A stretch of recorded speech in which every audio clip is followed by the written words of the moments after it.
अस्सलामुअलैकुम everyone, this is Asad Ghafoor from Jack Wheels. दोस्तों, आप लोगों की ही बाइक और रिकमेंडेशंस के ऊपर ये बाइक अल्हम्दुलिल्लाह हमने ले ली है और काफ़ी मेरे ख्याल से खुशामदीद आप लोगों की तरफ से आप लोगों ने काफ़ी सराहा। जैसा कि लास्ट वीडियोस के अंदर भी मैंने आप लोगों से इसके लिए सजेशन मांगी बेसिकली, और मेन चीज़ होने वाली है इस बाइक का लेने के पीछे ओपिनियन क्या थे। आया कि 2,12,000 समथिंग की प्राइस के अंदर ये बाइक वर्थ इट है कि नहीं, इस बाइक के प्रॉन्स एंड कॉन्स, और ये बाइक रीसेल जस्टिफाई करती है कि नहीं, और इस बाइक की ड्यूरेबिलिटी, पार्ट्स की क्वालिटी कैसे होने वाली है। तो ज़्यादा मैं वीडियो को बोर भी नहीं करता, लॉन्ग भी नहीं करता, सिर्फ छोटी सी रिक्वेस्ट, नए हैं तो सब्सक्राइब करना मत भूलिएगा। अगर मेरे कैमरामैन थोड़ा सा पास आए और मैं आप लोगों को दिखाऊं, ये बाइक बेसिकली आप देखेंगे सुजुकी बोल रहा हूँ, सॉरी, क्योंकि पिछले दिन में जिक्सर की भी रिव्यूज़ वगैरह आए तो वही आ रही है। This is basically Honda Prider 100 CC category के अंदर आने वाला bike, coming from Atlas Honda Pakistan. पाकिस्तानियों के लिए अगर कम प्राइस ब्रैकेट के अंदर एक अच्छा कंफर्ट पैकेज, कंप्लीट पैकेज की बात करूं तो मेरे ख्याल है कि 70 के बाद यही बाइक आती है जो कि पाकिस्तान की इकोनॉमी बाइक के अंदर मोस्ट कंफर्टेबल रोल अदा कर रही है। मैं ज़्यादा वीडियो को ज़रा अनॉइंग नहीं करता।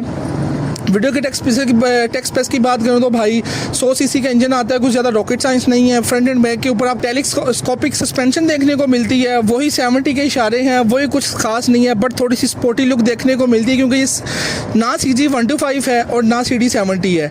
अगर मैं बात करूँ भाईजन इस बाइक ड्राइविंग एक्सपीरियंस की, तो वो भाईजन काफ़ी अच्छा देखने को मिलता है फ्रॉम CD 70, फ्रॉम CG 125, जो कि तकरीबन 2,40,000 समथिंग की प्राइस टैग के अंदर अभी भी आप लोगों को ऑफर किया जा रहा है। अब सवाल आता है सर भाई, अगर CD 70 से स्विच करना था तो 125 के ऊपर क्यों नहीं गए, या इसके अलावा ड्रीम भी आती है, या इसके अलावा फिर और भी कोई ना कोई ऑप्शन आती थी, या सुजुकी की GD 110 के ऊपर क्यों नहीं गए। दोस्तों, वो बाइक नो डाउट GD 110 बहुत अच्छा है, बट ग्राउंड क्लियरेंस के इश्यूज़, पार्ट्स की इश्यूज़, प्राइस के इश्यूज़ वो बहुत मैटर करते हैं। 125 आपको पता है कि भाई वो आसान अल्फाज में पूरा फट्टा है, कोई भी भाई कंफर्ट का लेवल नहीं है, बैक एंड की ब्रेक तो लगने का जवाब नहीं है। अब कोई लोग में से यहाँ पे कोई करेंगे, लेकिन मैं आप लोगों की बात के ऊपर नहीं आने वाला। इस बाइक की मैं अगर फीचर्स की बात करूँ तो भाईजान ये बाइक आप लोगों को एयर कूल इंजन जो कि 97 सीसी का प्रोवाइड करती है। और अगर मैं इसके इंजन की साइज़ की बात करूं तो भाई यहाँ मेरा कैमरामैन अगर यहाँ पे फोकस करके दिखाए आप लोगों को, भाई इस तरह का कुछ देखने को मिलता है। कोई ख़ास कोई नई रॉकेट साइंस नहीं है, कार्बोरेटर बेस इंजन है, कोई EFI वगैरह कोई इस तरह की कोई मजाक नहीं है आप लोगों के साथ किया गया। बट भाई इस बाइक की मैं आप लोगों के साथ डिटेलिंग शेयर करता रहूँगा कि भाई आया कि ये नाजुक इंजन है या कोई नई चीज़ इसके अंदर आती है। अगर मेरा कैमरामैन फ्रंट साइड के ऊपर अगर आप लोगों को आगे दिखाए तो भाई इस तरह का फ्रंट हुड आप लोगों को देखने को मिलता है, जस्ट लाइक डैट। यहाँ पे स्पोर्टी विंग देखने को मिलता है जिसके अंदर भाईजान आपका मीटर यहाँ पे लोकेटेड है, और ये फ्रंट आपको वाइजर देखने को मिलता है जो कि ब्लैक कलर के अंदर लोकेटेड है, और ये आपका मेन हेडलाइट देखने को मिलती है। कुछ ज़्यादा कुछ चीज़ें नहीं है, प्लास्टर का मोडी गार्ड है, कोई एक्स्ट्रा चीज़ें नहीं है। अगर मैं टायर साइज़ की बात करूँ, यहाँ से अगर मेरा कैमरामैन अगर आप लोगों को दिखाए तो पैंथर का 6 प्लाई का टायर आप लोगों को इस बाइक के अंदर ऑफर किया जा रहा है, जो कि मेरे ख्याल से यार कोई इतनी कोई बड़ी भी चीज़ नहीं होने वाली। लेकिन अगर मैं रिम साइज़ की बात करूँ तो वो सेम आपको CG 125 वाला देखने को मिलता है। यहाँ पे एक चीज़ आप लोगों को एक्स्ट्रा देखने को मिलेगी, इसकी चेसी के साथ आप लोगों को इंजन की जो स्पोर्टिंग के साथ जो क्रैश गार्ड समझ लें, 2 रोड पाइप जाते हुए नीचे नज़र आएंगे। और अगर मैं बात करूँ नीचे के ओपिनियन की, तो भाई यहाँ से नीचे के लिए स्पोर्टिंग के लिए भी, यहाँ अगर मेरा कैमरामैन दिखाया आप लोगों को, भाई यहाँ पे आपको एक एक्स्ट्रा सेफ गार्ड देखने को मिलता है। अगर मैं किक साइज़ की बात करूँ तो CD 70 के दरमियान की और 125 के दरमियान की देखने को मिलती है। और अगर मैं बात करूं इसके अंदर इंजन ऑयल कितना देखने को मिलता है तो वो भाईजान 750 ml पड़ता है, 70 से ज़्यादा और 125 से कम। और अगर मैं इस साइड की बात करूं तो भाई यहाँ पे थोड़ी सी आप लोगों को स्पोर्टी लुक देने के लिए आप लोगों को यहाँ पे विंग्स देखने को मिलते हैं जो कि सीट के बैक साइड से बाहर आते हुए नज़र आते हैं। अगर मैं बात करूँ एग्जॉस्ट की, तो एग्जॉस्ट बेसिकली भाईजान आप लोगों को CG 125 की तरह का ही देखने को मिलता है। ऊपर क्रोम की बैचिंग है, और यहाँ पे अगर मैं बात करूँ वही भाई सेम ब्लैक मटेरियल जो कि मैट फिनिशिंग के अंदर आता है। अगर मैं यहाँ पे बात करूँ भाईजान वही हैवल वाला बात, पियानो ब्लैक। तो भाई ये जो अगर सस्पेंशन शॉक्स की बात करूं, नो डाउट आप लोगों को काफ़ी 1 to 5 से भी अच्छी देखने को मिलती है इस प्राइस ब्रैकेट के अंदर। अगर मैं बैक साइड के ऊपर आऊं तो भाई यहाँ पे आप लोगों को LED लाइट जो कि मेन इसकी बैकलाइट होने वाली है, होंडा की बैचिंग और ये चीज़ें देखने को मिल जाती हैं।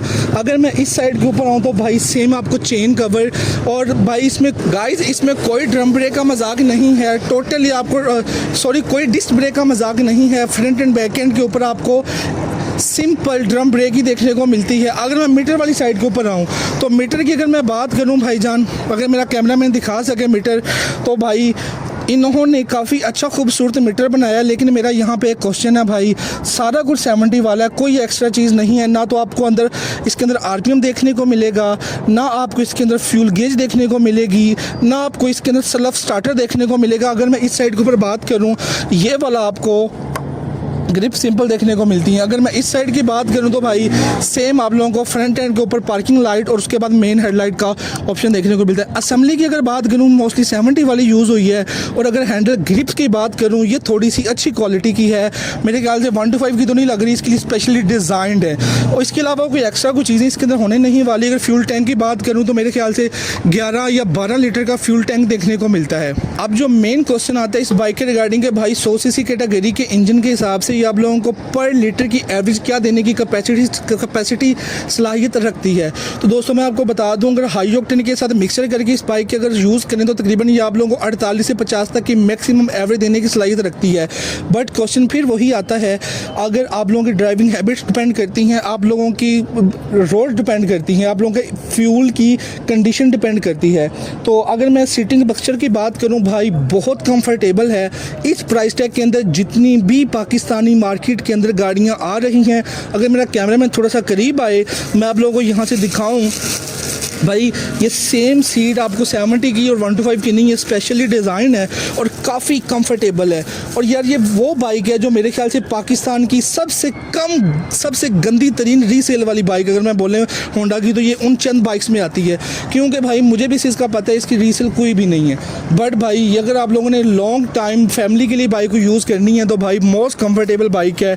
अब बात आती है इस प्राइस टैग के अंदर कुछ भी नहीं आता। मैं ये बात क्यों कर रहा था, GD 110 की बात करूं, आप लोग भी समझते हैं कि भाई वो तकरीबन 3,70,000 को टच करती है। GS की बात करूं वो तकरीबन 4 लाख को टच करता है एक्स शोरूम प्राइस।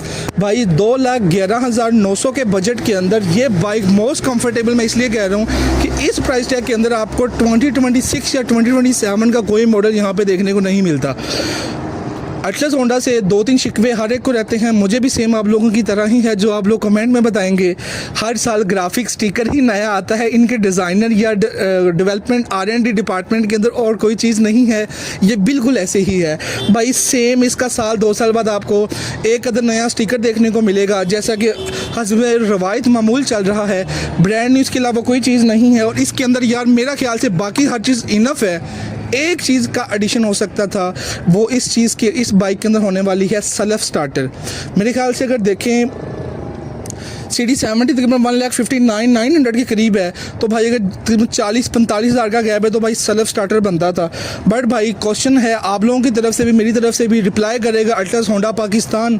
तो मैं ज़्यादा वीडियो को लॉन्ग भी नहीं करता। अभी तक चैनल के ऊपर नए हैं तो सब्सक्राइब करना, फॉलो करना, लाइक करना मत भूलिएगा। नेक्स्ट वीडियो के आने तक असद गफूर को इसके ब्रांड न्यू एक्सपीरियंस के साथ दें इजाज़त।